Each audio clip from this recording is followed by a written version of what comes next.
3,000 ಕೋಟಿ ರೂಗಳ ವೆಚ್ಚದಲ್ಲಿ white tapping ಮಾಡಲಾಗುವುದು.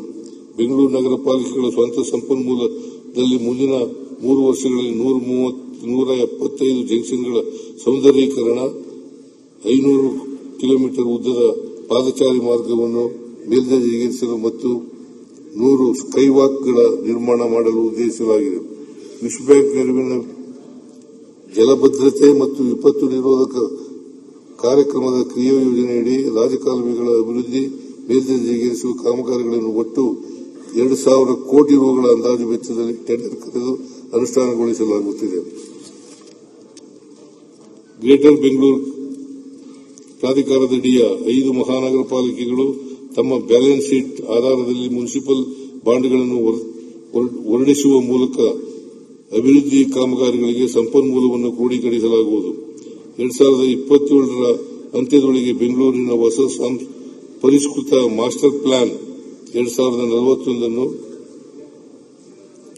ಆರ್ಎಂಪಿ ಜಾರಿಗೊಳಿಸಲಾಗುವುದು. ಇದರ ಜೊತೆಗೆ ಸಮಗ್ರ ಮೊಬಿಲಿಟಿ ಯೋಜನೆಯನ್ನು ಸಿಎಂಪಿ 6 ತಿಂಗಳೊಳಗೆ ರೂಪಿಸಲಾಗುವುದು. ನಮ್ಮ ಮೆಟ್ರೋ ದೇಶದ 2ನೇ ಅತಿ ದೊಡ್ಡ ಮೆಟ್ರೋ ರೈಲು ಜಾಲವಾಗಿದೆ. ಪ್ರಸ್ತುತ ಕಾರ್ಯಾಚರಣೆ ಜಾಲವು 96 ಕಿಲೋಮೀಟರ್ ಆಗಿದ್ದು, ಇದರಿಂದ ಪ್ರತಿದಿನ 10 ಲಕ್ಷ ಪ್ರಯಾಣಿಕರಿಗೆ ಪ್ರಯೋಜನಕಾರಿಯಾಗಿದೆ.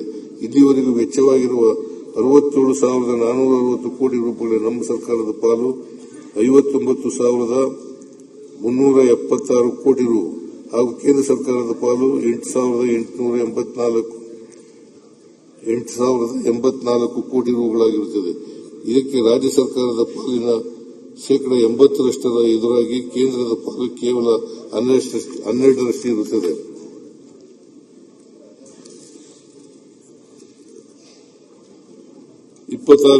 ನೇ ಹಣಕಾಸು ವರ್ಷದಲ್ಲಿ ಒಟ್ಟು 40 ಕಿಲೋಮೀಟರ್ ಹೆಚ್ಚುವರಿಯ ಮೆಟ್ರೋ ಮಾರ್ಗಗಳನ್ನು ಪೂರ್ಣಗೊಳಿಸಲು ಯೋಜಿಸಲಾಗಿದೆ. ಇದರಿಂದ ದಿನಕ್ಕೆ 15 ಲಕ್ಷ ಪ್ರಯಾಣಿಕರಿಗೆ ಅನುಕೂಲವಾಗಲಿದೆ. ಹೊರವರ್ತುಲ ರಸ್ತೆಯ ಮೆಟ್ರೋ ವಯಾಡಕ್ಟ್ ಉದ್ದಕ್ಕೂ 9 ಕಿಲೋಮೀಟರ್ ಪಾದಚಾರಿ ನಡಿಗೆ ಮಾರ್ಗವನ್ನು ಅಂದಾಜು 160 ಕೋಟಿ ರೂಗಳ ವೆಚ್ಚದಲ್ಲಿ ಹೊರವರ್ತುಲ ಕಂಪನಿಗಳ ಸಂಘದ ಪ್ರಾಯೋಜಕತ್ವದಲ್ಲಿ ನಿರ್ಮಿಸಲಾಗುವುದು. ಬೆಂಗಳೂರು ನಗರದ ಸುಮಾರು 1.40 ಕೋಟಿ ಜನರಿಗೆ ಕುಡಿಯುವ ನೀರು ಪೂರೈಸಲು ಕಾವೇರಿ ನೀರು ಸರಬರಾಜು ಯೋಜನೆಯ 1 ರಿಂದ 5ನೇ ಹಂತಗಳ ಮೂಲಕ ಒಟ್ಟು 2,225 ಎಂಎಲ್ಡಿ ನೀರು ಪೂರೈಸಲಾಗುತ್ತಿದೆ. ಇದೀಗ ಜೈಕಾ ನೆರವಿನಿಂದ 6,939 ಕೋಟಿ ರೂಗಳ ವೆಚ್ಚದಲ್ಲಿ ಹೆಚ್ಚುವರಿಯಾಗಿ 6 ಟಿಎಂಸಿ ನೀರನ್ನು ಪೂರೈಸಲು ಕಾವೇರಿ 6ನೇ ಹಂತದ ಯೋಜನೆಯನ್ನು ನಮ್ಮ ಸರ್ಕಾರದಿಂದ ರೂಪಿಸಲಾಗಿದೆ. ಬೆಂಗಳೂರಿನ ಸಂಚಾರ ದಟ್ಟಣೆಯನ್ನು ಕಡಿಮೆ ಮಾಡಲು ತುಮಕೂರು ರಸ್ತೆಯಿಂದ ಹೊಸೂರು ರಸ್ತೆಯವರೆಗೆ 73 ಕಿಲೋಮೀಟರ್ ಉದ್ದದ ಬೆಂಗಳೂರು ಬಿಸಿನೆಸ್ ಕಾರಿಡಾರ್ ಭಾಗ 1 ನಿರ್ಮಾಣಕ್ಕೆ ಭೂಸ್ವಾಧೀನ ಪ್ರಕ್ರಿಯೆ ತ್ವರಿತಗತಿಯಲ್ಲಿ ನಡೆಯುತ್ತಿದ್ದು, ರೈತರಿಗೆ ಸಮರೋಪಾದಿಯಲ್ಲಿ ಪರಿಹಾರ ವಿತರಿಸಲಾಗುತ್ತಿದೆ. ಈ ರಸ್ತೆಯನ್ನು 4 ವರ್ಷಗಳಲ್ಲಿ ಪೂರ್ಣಗೊಳಿಸುವ ಗುರಿ ಹೊಂದಲಾಗಿದೆ. ಹೆಬ್ಬಾಳ ಜಂಕ್ಷನ್ನಿಂದ ಎಚ್ಎಸ್ಆರ್ ಲೇಔಟ್, ಸಿಲ್ಕ್ ಬೋರ್ಡ್ ವರೆಗಿನ ಉತ್ತರ ದಕ್ಷಿಣ ಕಾರಿಡಾರ್ ಯೋಜನೆ ಹಾಗೂ ಕೆಆರ್ಪುರಂನಿಂದ ಮೈಸೂರು ರಸ್ತೆಯವರೆಗಿನ ಪೂರ್ವ ಪಶ್ಚಿಮ ಕಾರಿಡಾರ್ ಯೋಜನೆ ಒಟ್ಟಾರೆ 40 ಕಿಲೋಮೀಟರ್ ಉದ್ದದ ಸುರಂಗ ಮಾರ್ಗವನ್ನು 40,000 ಕೋಟಿ ರೂಪಾಯಿಗಳ ಅಂದಾಜು ಮೊತ್ತದಲ್ಲಿ ಬೂಟ್ ಮಾದರಿಯಲ್ಲಿ ಕೈಗೊಳ್ಳಲು ಅನುಮೋದಿಸಲಾಗಿದೆ. ಮೊದಲನೇ ಹಂತದಲ್ಲಿ 17 ಕಿಲೋಮೀಟರ್ ಉದ್ದದ ಉತ್ತರ ದಕ್ಷಿಣ ಕಾರಿಡಾರ್ ಯೋಜನೆಯನ್ನು 17,780 ಕೋಟಿ ರೂಗಳ ಮೊತ್ತಕ್ಕೆ ಟೆಂಡರ್ ಕರೆಯಲಾಗಿದೆ.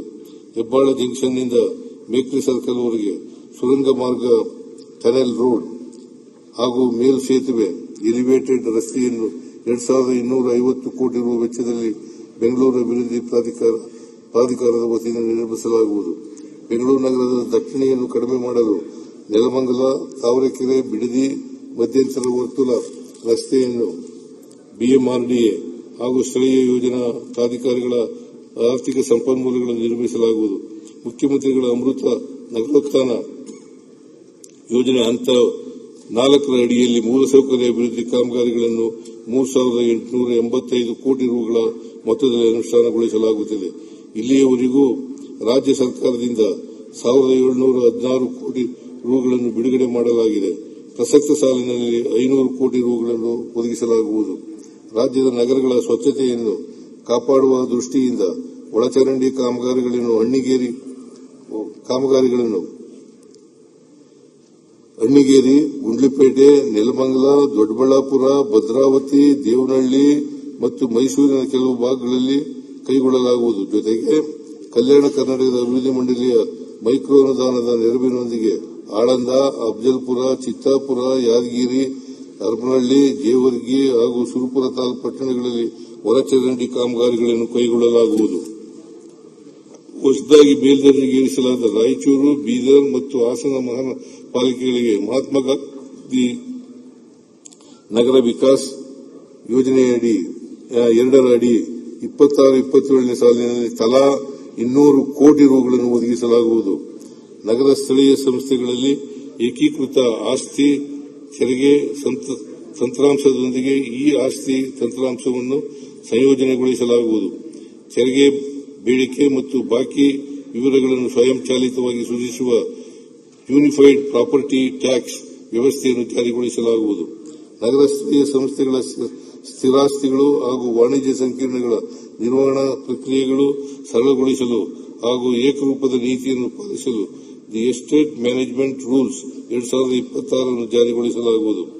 ನಗರ ಪ್ರದೇಶಗಳ ಆಯ್ದ ಜಾಗಗಳಲ್ಲಿ ಸ್ಥಳೀಯ ಸ್ಥಳಗಳನ್ನು ದಟ್ಟವಾಗಿ ನೆಟ್ಟು ನೈಸರ್ಗಿಕ ಹಸಿರು ಪ್ರದೇಶಗಳನ್ನಾಗಿಸಲು 100 ಮಿಯಾವಾಕಿ ಪಾರ್ಕ್ಗಳನ್ನು ನಿರ್ಮಿಸಲಾಗುವುದು. ನಮ್ಮ ಸರ್ಕಾರವು ಅಸ್ತಿತ್ವಕ್ಕೆ ಬಂದ ನಂತರ 4 ನಗರಸಭೆಗಳನ್ನು ಮಹಾನಗರ ಪಾಲಿಕೆಗಳನ್ನಾಗಿ, 13 ನಗರಸಭೆಗಳನ್ನಾಗಿ, 3 ಪಟ್ಟಣ ಪಂಚಾಯಿತಿಗಳನ್ನು ಪುರಸಭೆಗಳನ್ನಾಗಿ ಹಾಗೂ 16 ಗ್ರಾಮ ಪಂಚಾಯಿತಿಗಳನ್ನು ಪಟ್ಟಣ ಪಂಚಾಯಿತಿಗಳನ್ನಾಗಿ ಮೇಲ್ದರ್ಜೆಗೇರಿಸಲಾಗಿದೆ.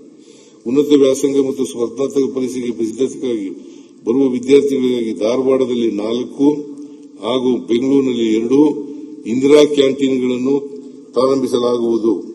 ಕಲಬುರಗಿ ನಗರಕ್ಕೆ 224/7 ಶಾಶ್ವತವಾಗಿ ಗುಣಮಟ್ಟದ ನೀರನ್ನು ಒದಗಿಸಲು ಅಂದಾಜು 1863 ಕೋಟಿ ರು ವೆಚ್ಚದ ಕಾಮಗಾರಿಗೆ ವಿಸ್ತೃತ ಯೋಜನಾ ವರದಿಯನ್ನು ಸಿದ್ದಪಡಿಸಲಾಗುವುದು. ದಾವಣಗೆರೆ ದಕ್ಷಿಣ ವಿಧಾನಸಭೆ ಕ್ಷೇತ್ರದ ವ್ಯಾಪ್ತಿಯಲ್ಲಿ ಪರಿಶಿಷ್ಟ ಜಾತಿ, ಪರಿಶಿಷ್ಟ ಪಂಗಡ ಹಾಗೂ ಅಲ್ಪಸಂಖ್ಯಾತರು ಹೆಚ್ಚಾಗಿ ವಾಸಿಸುತ್ತಿರುವ ವಿವಿಧ ಭಾಗಗಳಲ್ಲಿ ಮೂಲಭೂತ ಸೌಕರ್ಯಗಳ ಅಭಿವೃದ್ಧಿಗಾಗಿ 100 ಕೋಟಿ ರು ಒದಗಿಸಲಾಗುವುದು. ಇಂಧನ ರಾಜ್ಯದ ಬೆನ್ನೆಲುಬಾಗಿರುವ 21 ಲಕ್ಷ ರೈತರ ಕೃಷಿ ಚಟುವಟಿಕೆಗೆ ಜೀವನಾಡಿಯಾಗಿರುವ 36 ಲಕ್ಷಗಳಷ್ಟು ನೀರಾವರಿ ಪಂಪ್ಸೆಟ್ಗಳಿಗೆ ಉಚಿತ ವಿದ್ಯುತ್ ಸಹಾಯಧನ ಯೋಜನೆಯಡಿ ಕಳೆದ 3 ವರ್ಷಗಳಲ್ಲಿ 48,000 ಕೋಟಿ ರೂಪಾಯಿ ಒದಗಿಸಲಾಗಿರುತ್ತದೆ. ಪ್ರಸಕ್ತ ಸಾಲಿನಲ್ಲಿ 19,290 ಕೋಟಿ ರೂಪಾಯಿಗಳನ್ನು ಒದಗಿಸಲಾಗಿದೆ. ಪಂಚ ಗ್ಯಾರಂಟಿ ಯೋಜನೆಗಳಲ್ಲಿ ಒಂದಾದ ಗೃಹ ಜ್ಯೋತಿ ಯೋಜನೆಯಡಿ ಇದುವರೆಗೆ 1.74 ಕೋಟಿ ಗ್ರಾಹಕರು ನೋಂದಾಯಿಸಿರುತ್ತಾರೆ.